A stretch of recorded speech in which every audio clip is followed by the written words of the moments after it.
not having a boss is a good thing, and you're celebrating the fact that you don't have a boss, but I'm telling you it's a landmine, because in the path of least resistance is where most people who've never independently managed end up, right? And so every day becomes Casual Friday.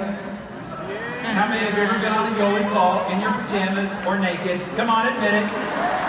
Yeah, some of you are not willing to admit it. This becomes your workspace, okay? That's what happens. This is what's going on while you're trying to conduct your business. All of a sudden, this professional persona you had just melts away quickly. Here's the mistake that most people make in this category. You do have a boss, just a really crappy one. The one that stares back at you in the mirror. You have to boss yourself around more.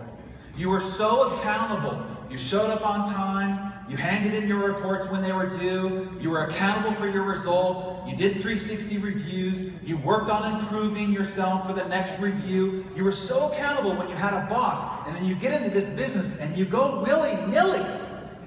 I mean, you would fire any employee who operated like you do, and now you're doing it for you.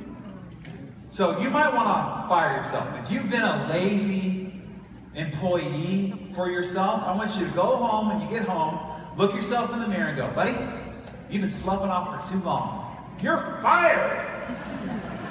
Turn around and go, oh my God, job opening just came available, buddy. You are hired. Now, here are the expectations, roles, and responsibilities. Okay? You have to understand what your time is worth, what you are worth. People don't understand because it's nebulous with these percentages and compensation plan and time and so forth. Here's what your time has to be worth. All you have to do is take whatever income and goal you've got, divided by 2,000 hours. That's how many hours you spend on average on an annual basis. If you want to make $100,000 a year here, your time has to be worth $50 an hour.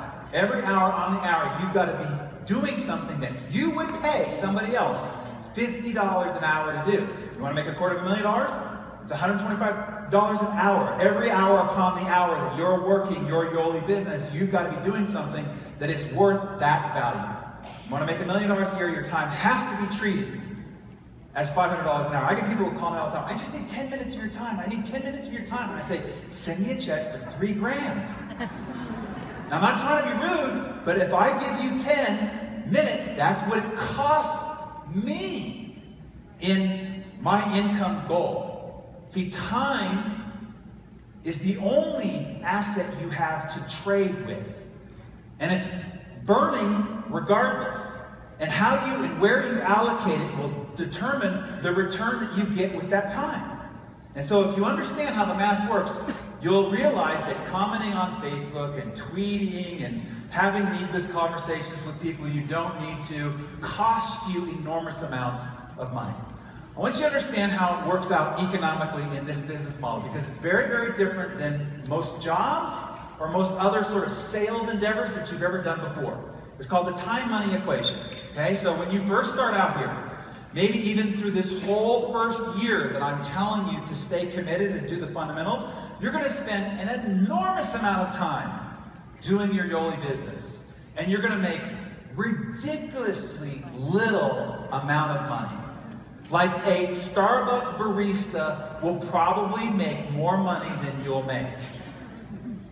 I know you're laughing, I'm not joking. Okay? By comparison, time invested versus money that you're making from that time. Now, if you stick to it, you'll still be applying proportionately way more time than really what you should be getting paid for that exchange if you had a job.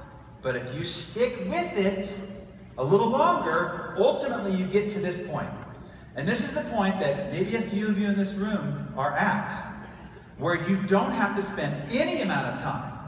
Literally, you could go away for a month, 3, a year, and Robbie and company will continue to send your residual checks. In fact, the way it typically works out is your income will go up in your absence.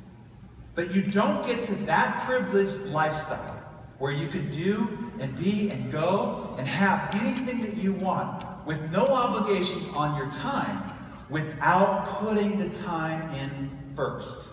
See, the reciprocal side of that pendulum means that in the beginning you make very little so that you get to the point where you're building this distribution network up and the asset of residual value skyrockets and you set generations of your family up. But you have to have this expectation.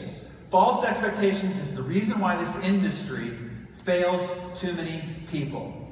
You think you're going to get in and in 90 days, if you're not wealthy, it doesn't work. That's not how it happens. Look, many of you went to school for 4 or 5 years. You got a doctorate degree. Now you got to spend the next 2 or 3 years as an intern, not getting paid. You're 8 years into it, and you're broke and in debt. And then maybe get the chance to start making money and paying back some of this debt. What if you spend the next 4 years only getting experience, and maybe you might make some money along the way. You know, that's a bonus, so what? But you get the experience and you build this distribution network where then you can peel off and choose to work when you want to work and how you want to work. Would it be worth 4 or 5 years? You've already spent 4 or 5 years in your other endeavors, and what do you got? So why not spend the next 4 or 5 years building something that can pay you in generations of your family for the rest of your life? Do you get it? Yeah. Get it? Okay. Here's landmine number